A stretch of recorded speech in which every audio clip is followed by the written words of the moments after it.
welcome everybody to our December ACAIN 2023. If you forgot the year, I'm reminding you, 2023 workshop. Let me introduce us to our wonderful speaker today, who's giving us all this face, all this beauty, right? So this is Lola Shoneyin, and she's the workshop speaker today. And the subject is finding the right publisher. And would you know it, she's a publisher. So yes, she has all the knowledge and all the skills to share with us today. So welcome, Lola. We are so happy to have you here today. Please imbibe us with all your knowledge and information. We are going to take it all in. Hello, and thank you so much, Tonya, for that lovely welcome and introduction. I still find it rather embarrassing when people read out my bio, but it's always good even to remind myself of some of the things that are important to me. So I want to welcome everyone who is here. It's a very interesting topic, finding the right publisher. And one of the things that I always try to do with a lot of my work is look at our local context. And in doing so, one of the things you'll find is that we simply do not have the infrastructure in place yet. And of course, this includes a whole raft of professionals who should be involved in not only the creation, but the promotion and the submission of our individual work. But and these include, like I said, agents, editors, there are all sorts of people, graphics people, who would normally be part of the process. But here in Nigeria, without a system that has agents, what you find a lot of the time is that it's the writers themselves who are often going in search of the right publisher. And I want to say quickly that because there might be illustrators here, there might be graphics people here as well, beyond writers. And of course, ACAIN also supports illustrators. And very quickly, I just want to remind illustrators that one of the most important ways that they can market their own talent is by actually submitting their portfolios to publishing houses. So even at Wida Books, for instance, we have an extensive list of illustrators in Nigeria, international illustrators. So when we find a story that we like and want to publish, part of that process is going back and looking through the portfolios and trying to figure out what style, which illustrator best matches the story. So I don't want the illustrators to feel like they're being excluded from this conversation. Their work and their talent is hugely, hugely important to this process, but they also have to explore how to share their work with the publishing houses. So with regard to writers, unfortunately, they are in the position where they often are the ones, not only are you writing, you are thinking, I need to find an illustrator, then I need to find a publisher, or maybe I should just go and publish this myself or print it. And in light of this, I thought it would be a good idea to quickly talk about the difference between a printer and a publisher, because within our context in Nigeria, I feel that the lines are often blurred and people don't understand a lot of the time what that distinction is. So a printer prints. So whether you give them a load of writing full of errors and, illustrations that are on the wrong pages, I just need people to understand that a printer's work is just to print. It's to duplicate, triplicate, quadruplicate your work so that it's available in as many copies as you ask for. Printing is a business, and the particular skill that they deploy is to just print your work, trim it, laminate, whatever is required, and make it and give it back to you. That's the work of a printer. A publisher is very different. A publisher, publishing involves a lot of collaboration. So, like I was saying earlier about the illustrator, you basically have, if you think of a publisher being at the center of a circle or within a circle, and you think of all the different ways that they overlap with different collaborators and people with different skill sets. So obviously you have the writer, and there is an overlap there because there should be collaboration with a writer. A publisher will also collaborate with an illustrator. A publisher will collaborate with a printer. A publisher will collaborate and work with an editor. A publisher will collaborate and work with a graphics designer. So if you're looking at a children's book, you've got the people who are going to go through the text, the different types of editors, from sub-editor to line editor. They're going to look through it very quickly, not very quickly, hopefully, make sure that all your punctuation is in the right place. You will be amazed, even when you're writing a children's book of 400 words, you will be amazed at the potential for error, and when I receive some children's books, I do see quite a lot of mistakes in them, which is so depressing for the author when the book comes out and it's printed and you realize that this error has been replicated in every single, copy of the book. And that's why it's important that a publisher that's at the center of this operation works with all these different people. But the topic of our talk today is finding the right publisher. So what I want to do, now that we've defined what a publisher is, we've talked about the different people who work with publishers, is to look at, what are the things that you need to consider? What are the things you really need to think about when choosing the right publisher? And I want to reiterate what I said earlier, that we're actually working in a pretty hostile environment. And I use the word hostile because it's hostile to the writer. If you are the one that's having to do everything, every step of the way, rather than doing exactly what your job actually says, what it says on the tin, which is to write. Your job is to write.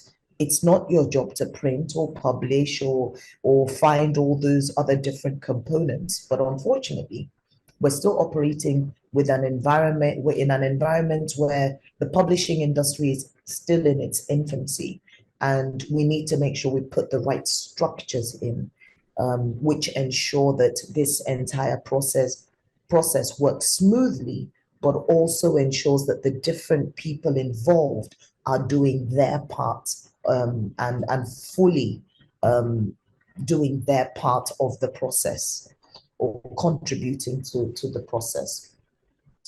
So how do you even find a publisher in the first place? Well, there are two ways. You either keep your eyes peeled, in which case on every street that you're driving or walking past, you're looking for where it says publisher, which is extremely hard. But the easy way is to look on the internet and literally do a search for publishers, maybe in Nigeria, in Lagos, and see what comes up. Don't be surprised if some of the stuff that comes up, again, that blurring of lines. Some people are printers. Even my own printer in Shomolu calls himself a publisher. So there will be all sorts of businesses and companies that are calling themselves publisher. So it's worth it to go into their websites and have a look at their track record. So if somebody calls themselves, refers to themselves as a publisher, well, go and look for the evidence, especially when it comes to publishing children's books. Because from my experience in Nigeria, I think it's a whole it's a different skill when it comes to actually publishing a children's book, because there's so much more involved, so many other people that you will have to interact with that you might not need to interact with if, for instance, you are publishing an adult book. So look at the list of the publishers, look at what's on their website, look at the very specific children's books that they've published. If you want, go to a bookstore, look for the book, and look at the quality of it. Ask yourself, is this what I want? If my book was published and it looked like this, would I be happy? So even just the touch and feel. The other way is you go to find your list of publishers and actually go and visit them. I don't think there's a publisher in the world where you contact them and you say, I would love to come and have a chat with the editors or with the publishers of this particular house. Can we make an appointment? Even if you can't do physical, perhaps we can do a Zoom. It will be very rare for a publisher to turn you down. The business that we're in, and this is something you also have to remember as an individual, is that publishing is a business. It's not charity. A publisher agrees to publish your work knowing that it will be profitable. The venture, it has to be a profitable endeavor. When a publisher begins to lose money, it means they have made a wrong business decision. And that way, how can a publisher make a wrong business decision, or what are the symptoms of a publisher has made a wrong decision? It's that the books are not selling properly, people have no curiosity around them, the book is not resonating with the audience that you hope it would resonate with. All these are important things to think about. So you look at their previous work, and I think an important thing is actually location as well sometimes. Knowing where your publisher is, if they're in Lagos, if they're in Kwara State, if they're in Kano State. I'm the sort of person that I'm quite hands-on with the work that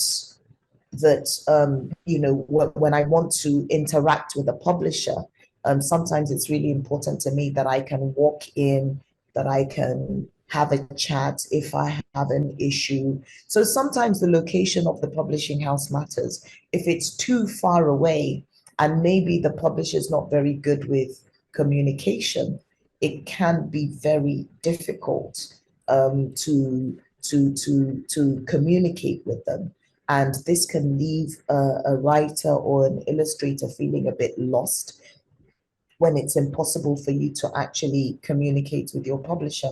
So I think this is an important consideration, that your publisher is reachable, that your publisher is accessible. These are some, and you will know this. You'll know this right from the beginning, because even the way that they respond to you when you send a letter of inquiry, I think is really important. So when you're looking for you're looking at a book, or you're even having a chat with a publisher, you might want to, or even looking at their work. Remember, I said it's sometimes a really good idea to go in. We're lucky that we also have a bookstore. So when you come to our publishing house, the first part of the business that you will encounter is the bookstore. So you go into the bookstore and you can see all the books that we publish on our stands. So you look at it, you go to the children's section, and you can look at each book and ask yourself those questions that I mentioned. Is this how I want my book to look? What is the overall vision of this publishing house? So for us, for instance, at Ouida Books, our children's imprint is called Tanja. And one of the most important things to us is to publish local stories. We are very focused on publishing Nigerian stories. We believe very much in the sort of talents that exist in this country, both in writing and in illustrations, and we would like to bring that together. But we're also interested in diversity. We're also interested in the sorts of stories that people don't come across regularly. We're working with a particular author now who's written a fantastic book that introduces children to the idea of neurodivergence, for instance, talking about how children, develop in different ways. This is of huge interest to us because it's a massive gap in publishing. If you go to any children's publisher in Nigeria, children's book publisher, you look at their list, you will find very little explaining disability, explaining differences, explaining to children why inclusion is important, and even just how they should see the world and how they should start to interpret things that they don't understand. So you'll find that every publisher probably has their focus. That kind of stuff is important to us. So I'm just talking from our perspective as a publisher, so that when you do approach a publisher, you know the sort of questions that you want to ask, and you can tell a lot about them from, what their focus is, what their agenda is, and what they're interested in. So when you're looking at a book, you should be looking for attention to detail. You should be looking at some of the things I mentioned earlier. Has the book been well edited? Is all the punctuation in place? What are the illustrations like? What kind of style of illustrations have they explored? You're looking at the stitching, the binding. I think these are all really, really important things. The sort of editorial work, how bright and vibrant the illustrations are, and how likely they are to appeal to parents, but also children. These are the sorts of things that you should be looking at, because it gives you some sort of indication of what your book is likely to look like when it's in the finished state. I think another really important thing is marketing and promotion. And it's great that I could also use our publishing house as an example. We have a great online presence through our socials. We're on Facebook, we're on Twitter, we're on LinkedIn, we're on, I said Twitter, I meant X or whatever it's called now. We're on Instagram. So a big part of the work we do is promoting the books that we sell, making sure we're kind of putting them out there in people's faces, lots of and we're starting conversations around those books. That is really, really important. That we're promoting the books, we're marketing them. So we're quite aggressive with our marketing, especially if you come. So I've talked about the promotions that we're doing on the website, on our website, obviously, but also on our socials. If you now come in store, if you have a child or you make the mistake of mentioning that you have children, we're going to market all our children's books to you. We take you straight to that section and we start showing you, we start recommending the books that are there to you. Look at this one by this author. This is done very well. This is one of our bestsellers. This is what this book is about. It's really important for your children to know this. These books are about this region, different things like that. So we're quite aggressive. We try to market the books quite aggressively. But the other thing that's also important is distribution. Yeah. So we don't just sell our books in our bookstores. We also ship those books to different booksellers across the country. And that includes like Roving Heights, which many booksellers or which many individual authors tend to send their books to. We've got their book, we send our books there so they can be bought from there. We send them to the bookseller in Ibadan, Spine and Label in Abuja. We have quite an interesting network. We have Fasaha also in Kaduna. We have a really lovely network of booksellers that we work with and who order books from us. So, that's really exciting. Is your book getting out there?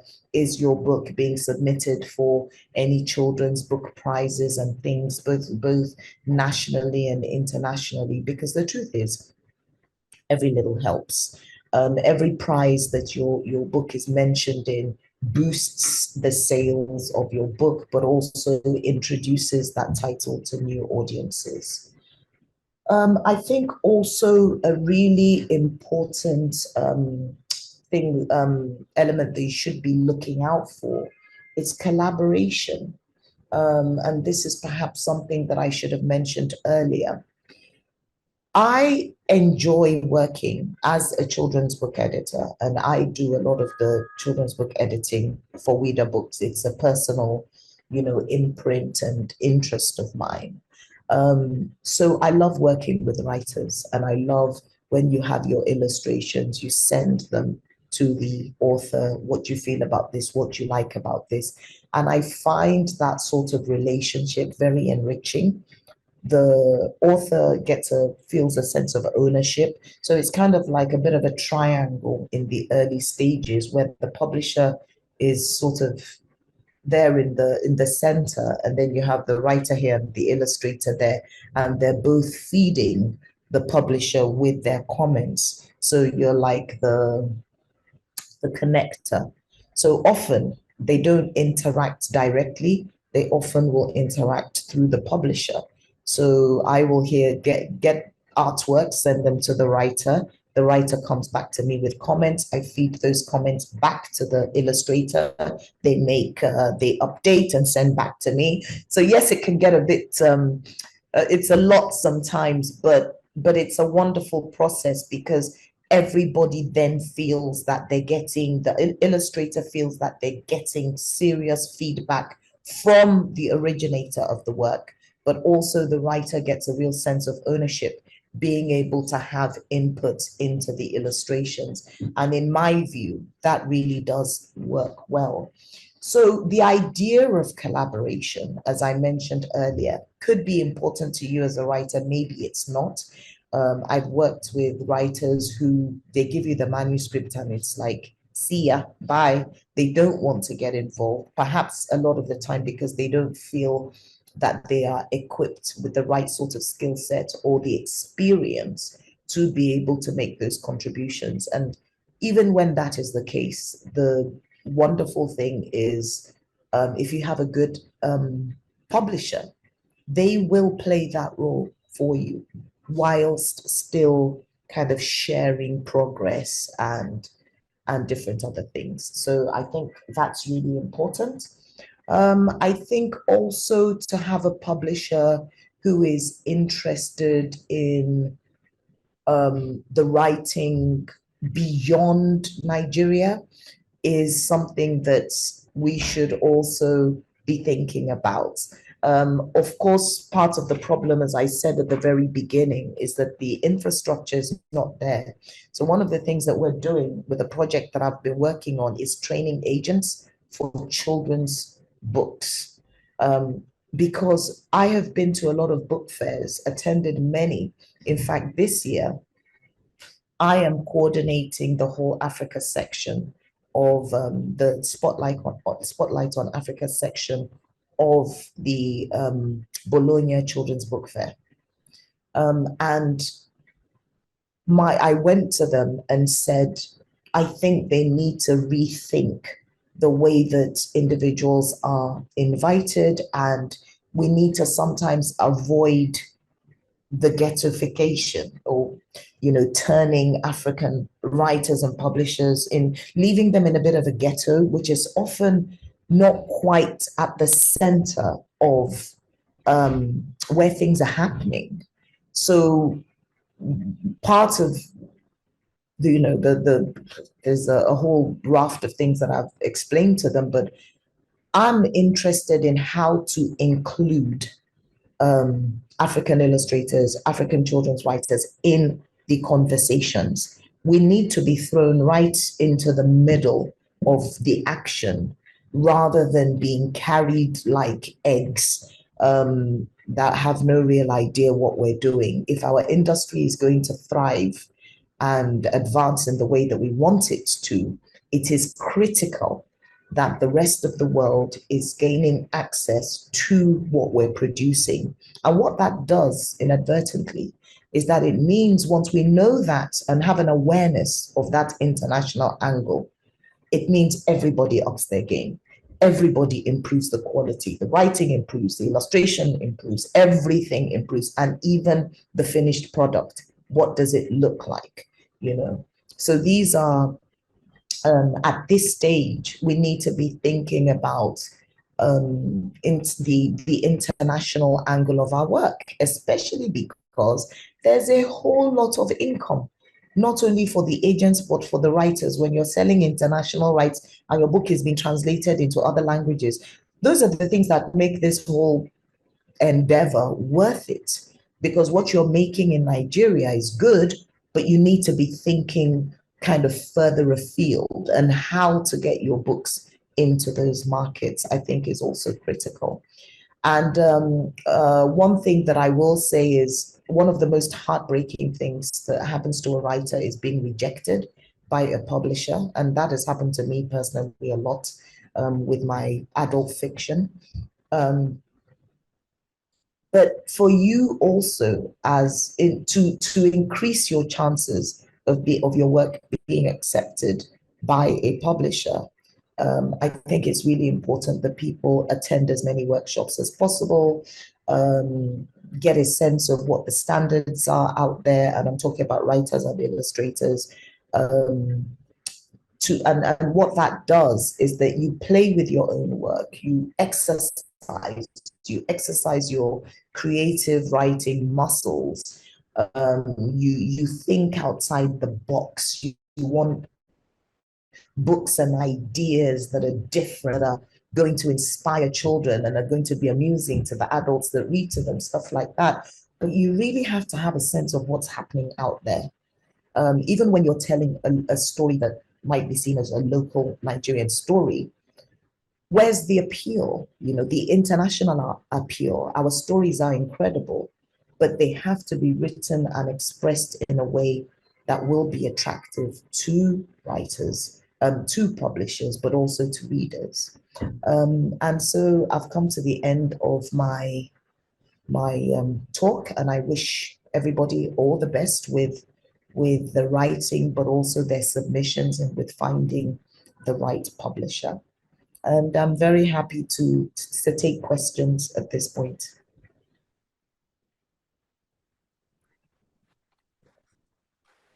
Lola, that was absolutely brilliant. So I was typing up key points in the chat just in case, you know, some people came late. You can scroll back up and get some of the key points.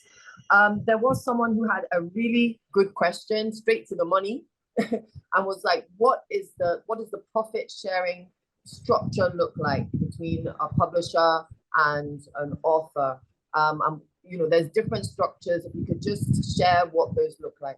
That's actually a really, really important question. And it really depends who you go to. So one of the things that my goals has been to ensure that the infrastructure is right. And what I mean by that is that even though you're the writer and the creator, you're not the investor in that whole exercise. The investor, the person who's putting their money down to say, let us see how this will work, is the publisher. The person who is helping to refine the product is the publisher. The person who is going to pay all the other individuals who contribute to the success and the process which produces that piece of wonderful work, it is the publisher that does that. So we are trying to make sure that we do things properly so that everybody gets their share.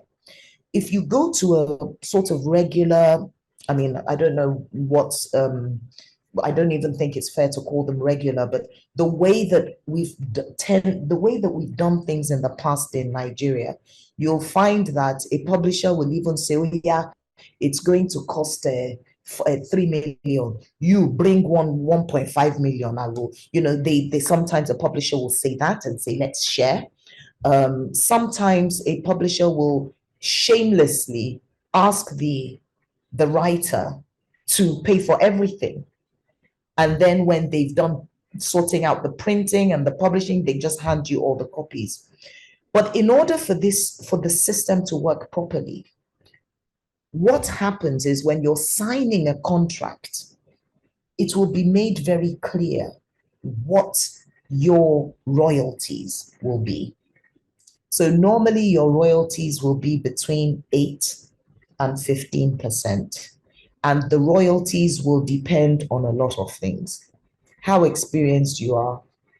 A publisher will look at how much they have to invest in marketing, what else they're going to have to do, how well you are known as a publisher, because as a writer, because your capacity to also help promote the books, I mean, it's invaluable for a publisher. So normally that's what you're going to get. And that's because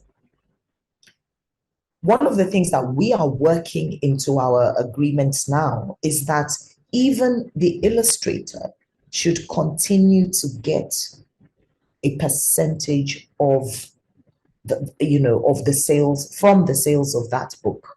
So normally you would pay an illustrator outright and just say, well, this is what you charge, this is what you got. And an illustrator for a children's book, on average, which is 32 pages, you will pay that illustrator between 250 and 500,000.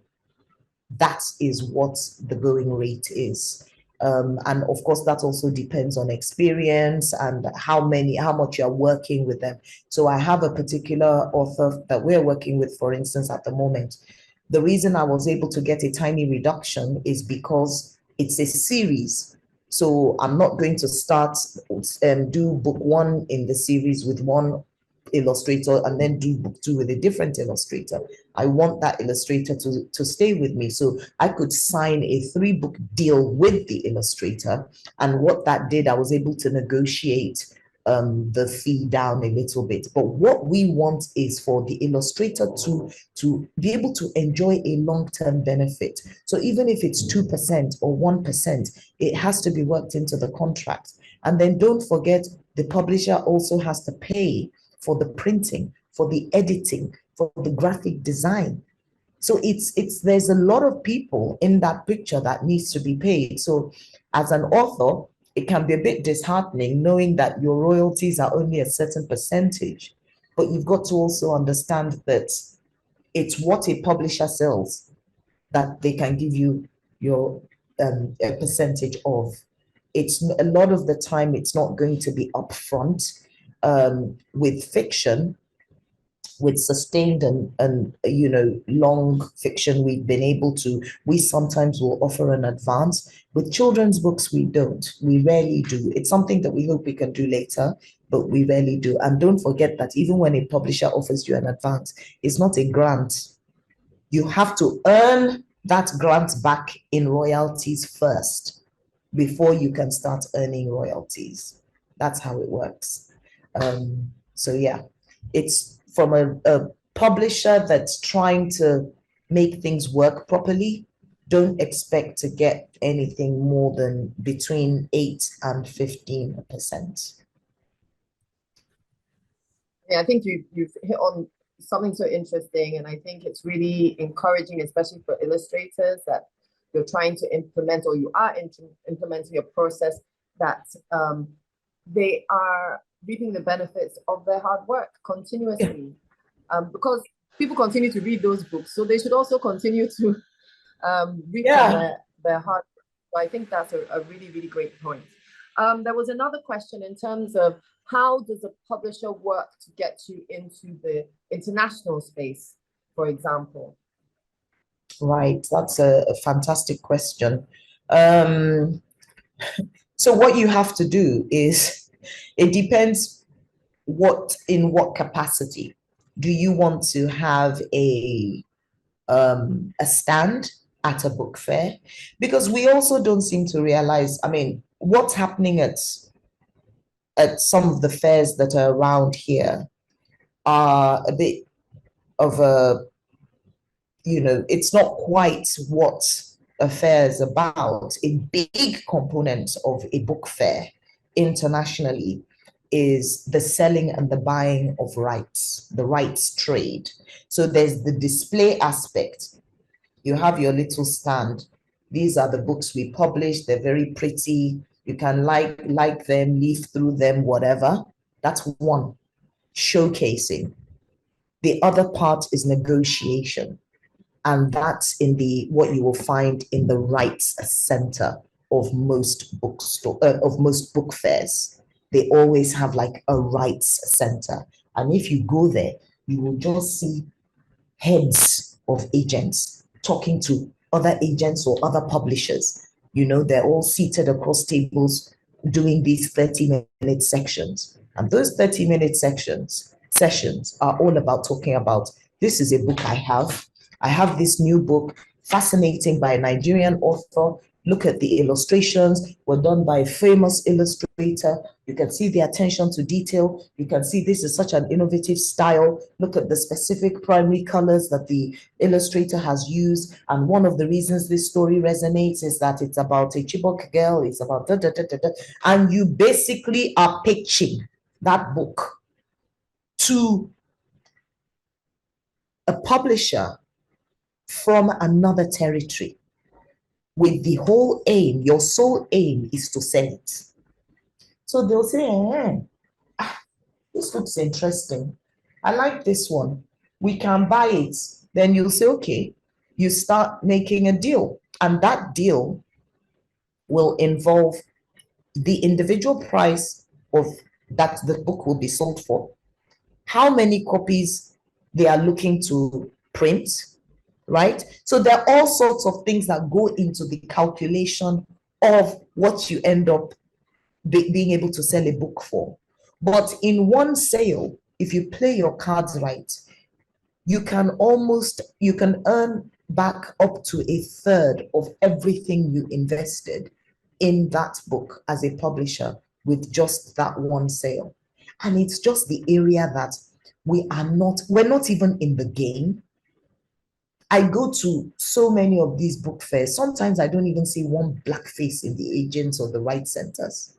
And it's outrageous, given the talent. And I've become a bit suspicious as well, just thinking that, is this a deliberate thing? Or is it just that we've not improved to the point where we have the confidence to do those things, to go and negotiate? But then you look at the Nigerian landscape, we don't even have a single literary agent, which is why we're trying to kind of train a crop that will be taking our work. But it's not cheap. A table at a typical book fair will cost you anything from 400 euros to £1,000.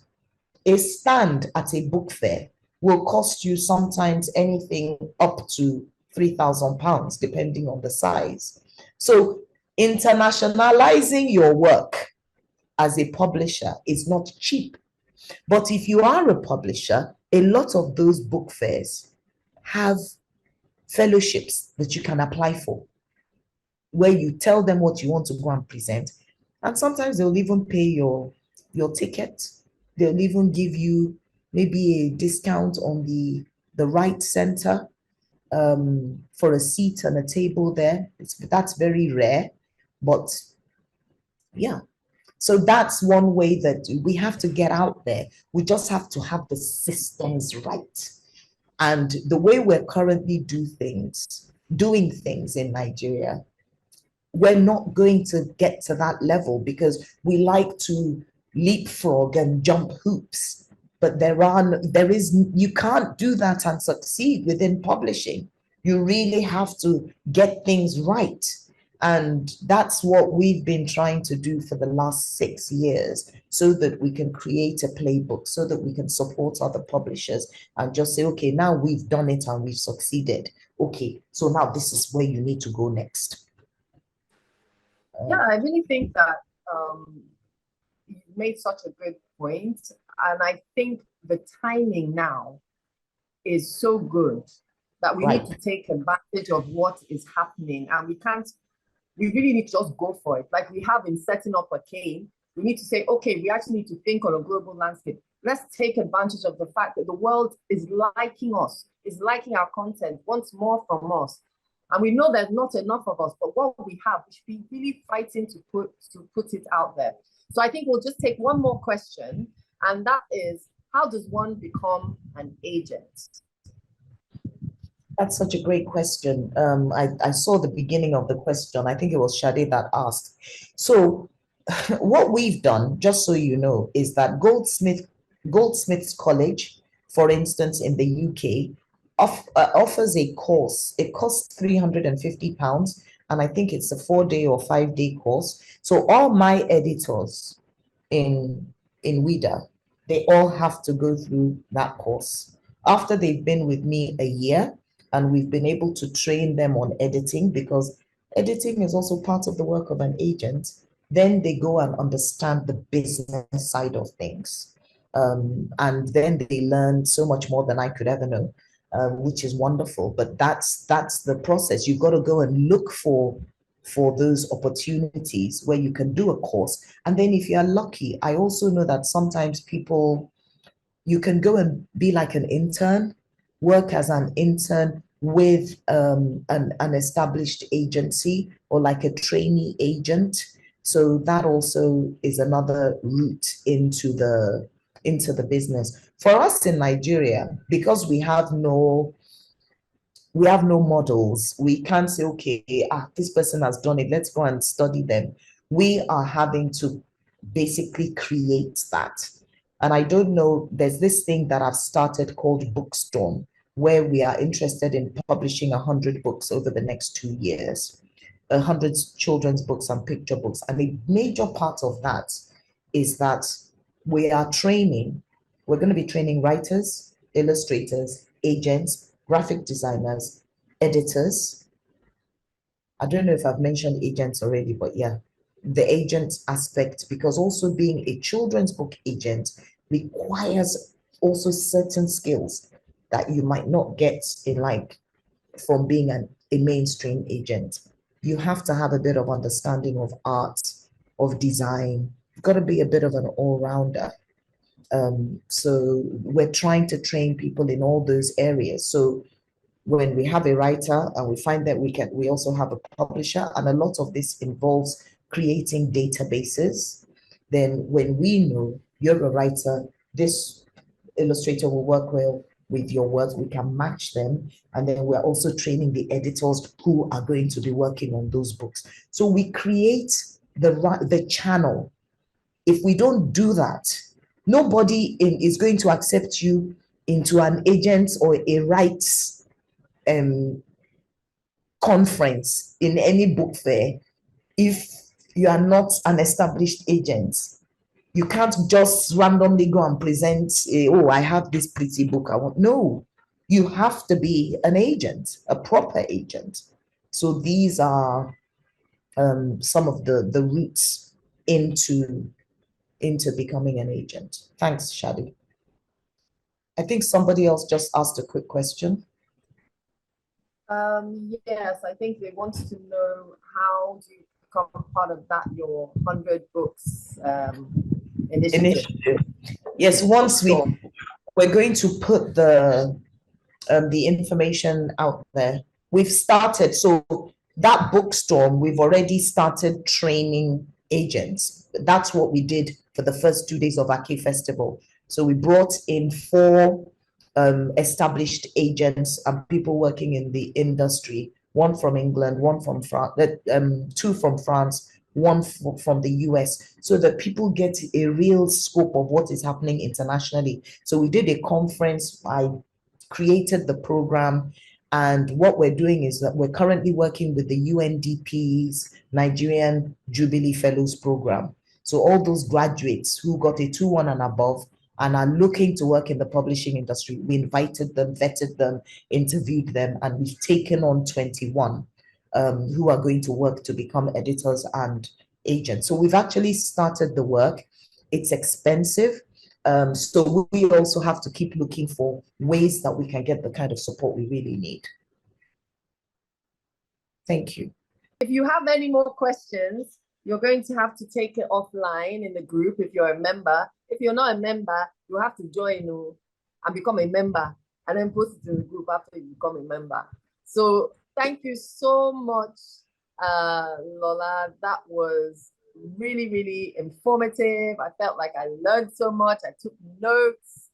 We had really good, great questions from participants. So that drew out some further knowledge that you can share with us. So I am just so happy, so pleased, so grateful you were able to spend this time with us. Thank you so much. But I'd like to say thanks once again. It's time to wrap up. Wishing everybody a wonderful, wonderful day, wonderful week, wonderful Christmas. Thank you so much for joining us. We can take any conversation here offline into the group. So feel free to continue to add there. Tessiana, please make sure to share the links, book titles that were shared in the chat, also in the group. And that's it for now. Thank you so much for joining us, everybody. Thank you, everyone. Thank you so much. Bye.